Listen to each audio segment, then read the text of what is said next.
Баршаңызға сәлем, каналыма қош келдіңіздер.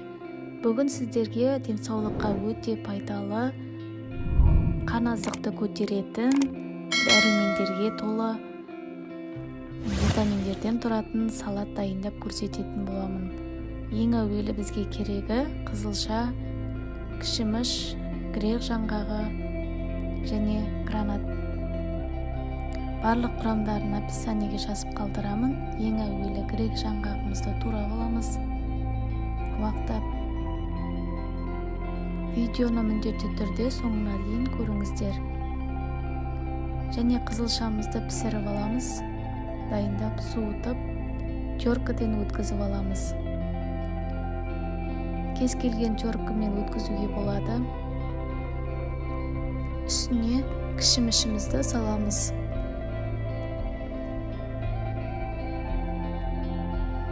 Ары қарай грек жаңғағын және гранатымызды саламыз. Үстіне майонезімізді құямыз. Қалауымызша қаймақ салуларыңызға болады. Жақсылап тұрып араластырамыз. Біздің салатымыз тез дайын болады. Міндетті түрде жасап көріңіздер. Қан аздықты көтеріп, денсаулыққа пайдалы болады. Үстіне әдемілік үшін грек жаңғағын салуларыңызға болады. Осылай ұсынсаңыздар болады. Аз болсын.